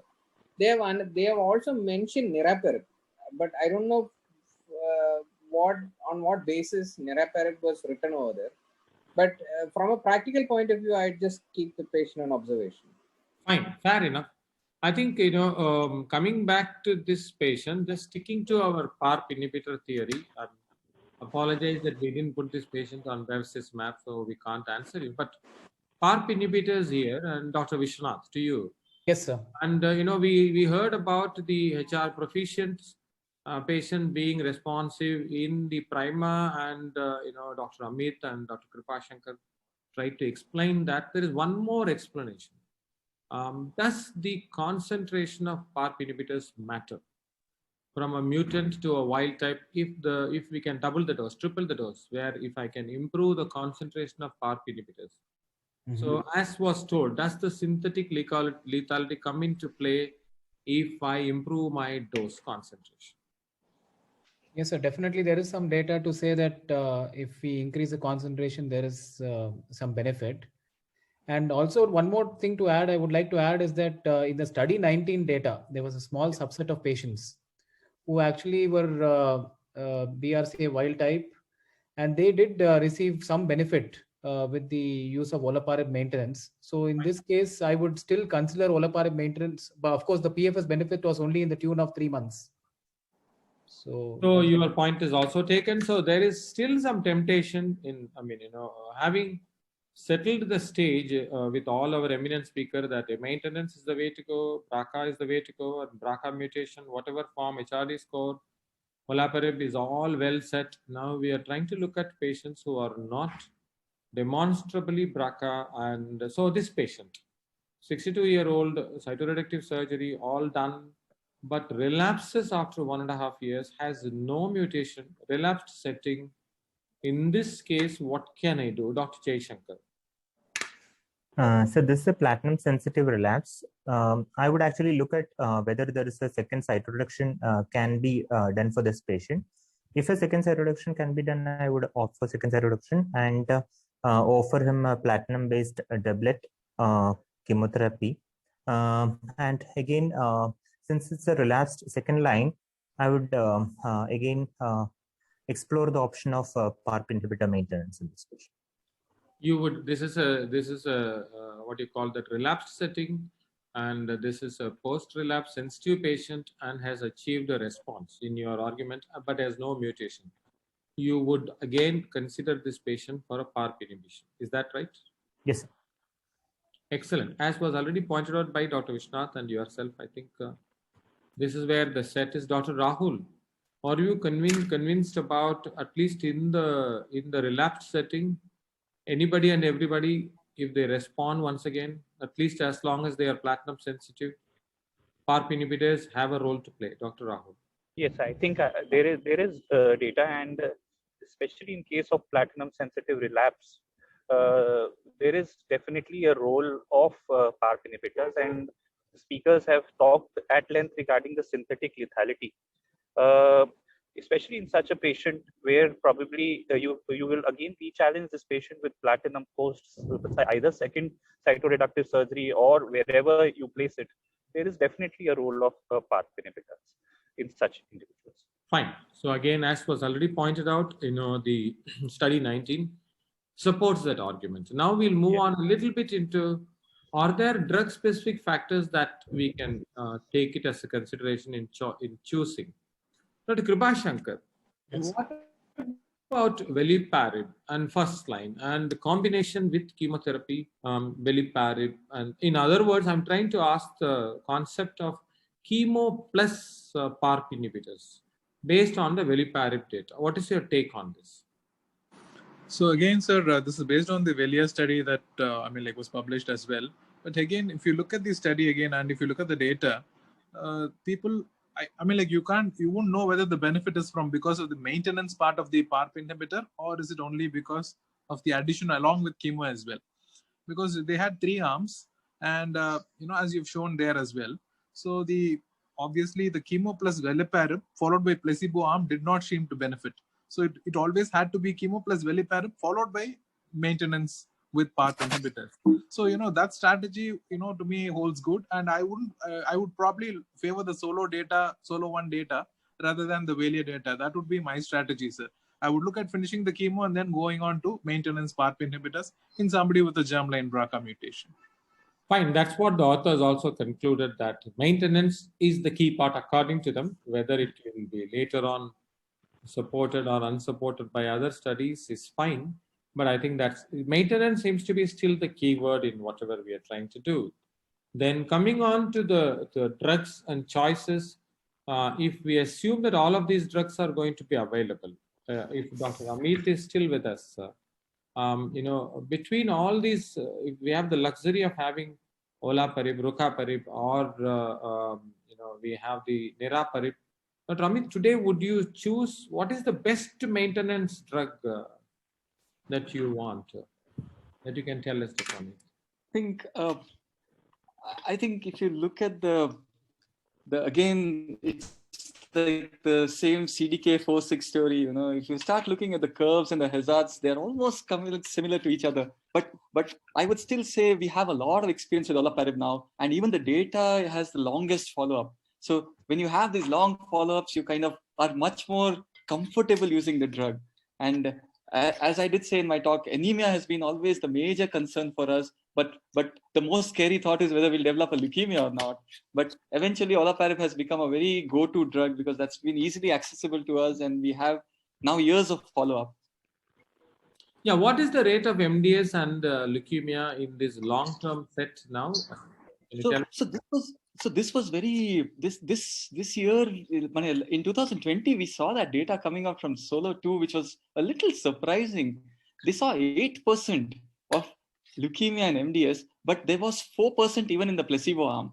So probably it's telling us that those patients who are multiply treated over many years those are the ones, if you take them, there's a higher chance of MDS, and that's why you're developing. Even in the placebo arm, you had 4% leukemia. But the first line trials, 5 years, 1%, and that's quite good. Yeah, I think I mean, being aware of the long-term toxicity is very, very relevant. And as any drug, good drug, finally has some story to it added. These are the current FDA approvals as of now in frontline maintenance. Olaparib certainly, Olaparib in combination with bevacizumab certainly, bevacizumab also yes, and niraparib is also currently approved, but as of now, rucaparib and veliparib are not yet FDA approved. This is as late as I think last year end. So how do we decide when to use different PARP inhibitors? I have borrowed these conclusions from one of the eminent presentation. And BRCA mutation is the strongest predictor, of course, but HRD is almost as predictive as BRCA mutations for the PARP inhibitor effectiveness. And non-BRCA HRR mutations are of minimal value in predicting the PARP inhibitor response. For example, all of these, including RAD, BLIM, PALB2, even though I have to say that I have used a couple of patients based on PALB2 and RAD. And it is very important to know the BRCA and HRD status and patient-related factors, bioavailability, etc. Cost is very important. So with that, thank you, my panelists, all of you, for patiently taking these questions. And there is one question from our delegates. Dr. Raja, could I ask you a question? Sorry? Dr. Raja, could I ask you a question? Yeah, please. So my question is this. So the BRCA is fine, the tumor and somatic, we are now quite well versed in it. But for the HRD, none of our Indian labs have a scoring because we don't know, because that's been something which is proprietary. So we don't know what Myriad does and what Foundation One does. So when we are doing HRD from our Indian labs, we are getting the genes but we don't know what the exact score is. How are we going to circumvent this, or should we just end up doing Myriad and Foundation? See, one thing is very clear. I mean, I wish I can present. It's becoming increasingly clear, as all our panelists said, that it is finally the cause and effect. If we can demonstrate the effect, then that almost answers the question. So how do we demonstrate the effect? Like I think Kripashankar pointed out, you can do the germline instability score or the LOH, or the telomeric and all those various ways. The HRD from the Myriad, they have settled down at anything above 30. That is what I last know. And with regard to the Foundation One, they are doing the LOH basically. And the last that I spoke to them is that they have a cutoff value when they want to call it positive as more than 20. So I believe any lab which wants to do it in India, which I encourage should validate somehow and should announce their own reference value. And hopefully based on a couple of patient experiences, we will come to know whether it is working or not. But any good lab worth its salt to put that reference range based on which how they are going to call it as positive or negative. I have not sent it to any of the Indian labs so far, but I have been consistently doing with Myriad and also with the Foundation One. That's what I have been using. And I have treated patients. I have spoken to you on another occasion, another meeting. I have patients who have been demonstrated to be somatic negative, germline negative, HRD positive. 2017 and 2018, and I have that patient on Olaparib maintenance for the past 2.5 years. I still have all that one, and I have also been in touch with the Foundation One. In fact, I can say that they initially did not report LOH and all, but we had a patient in whom, so I can proudly say that one of our patients made them, and they contacted me, and they have settled down on their LOH score, and that's how. So this happened 1 year ago. So that is my experience that I can speak about. Thank you. Sir, can I ask you a question, sir, Dr. Raja, sir? Yes, please. This is regarding the Solo 3 data for example, one of the patients who had a platinum sensitive relapse, say at relapse, this patient was not platinum, I would say, tolerant, or was kind of, we cannot use platinum in that patient. Would you go with the Solo3 data and use Olaparib when there is a lot of disease? And also to the other indication which says that if the patient has been exposed to more than 3 lines of therapy, we can use single agent Olaparib. So what would, in your clinical practice, what is your experience to you and Dr. Amit Rothan? In my clinical practice, if you allow me to share a case exactly to the question that you are asking, I'll try to do that. Give me a minute. I can, just because you're all here, just a minute if you can. Yeah, so therefore, what I'm trying to say is there is a patient exactly in that setting, and I went on to do something like what you are asking. I don't know whether I can pull out that. How do I go to my, just a minute.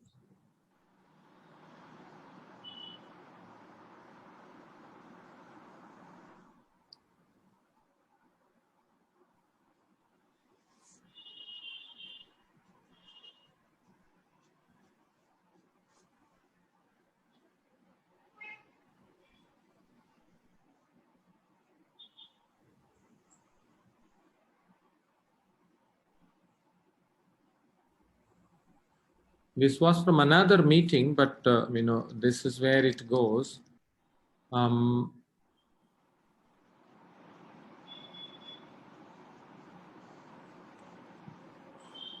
Based on Solo3, the patient this patient had a progression and had a bilateral pleural effusion, had already been on 3 lines and was found to be all negative. And either of that was, in 2019 middle, out of desperation, August 2019, I had started on Olaparib, and that's the response. Wow. So I'm very convinced about whatever our panelists said about synthetic lethality and all. Definitely in patients who have these indications, like what you pointed out, exactly based on Solo3, this is my patient and that's the response. So I'm sold on that idea. Thank you. So excellent questions, and thank you for that. And one question from our, one of our delegates have asked, is there a role for chemo maintenance? The answer is well known, but maybe I can ask you, Dr. Vishnath, can you just conclude, is there a role with all these things? Is there a role for chemo maintenance anymore? Particularly with Taxol, that was the question. Dr. Ulfa. I don't think so, sir. I don't think so. I think we have gone beyond that. In fact, I think there is some mention about Pazopanib maintenance. I think it's a category 2B. I think in NCCN, but I don't. I mean, with so many things coming up, with so many advances, I don't think we should go back to chemo. Bevacizumab would be the least thing we should at least give. Okay, thank you for your experience, and I thank AstraZeneca, and I thank all my panelists, and I turn it over to Kashish. Thank you so much, all of you.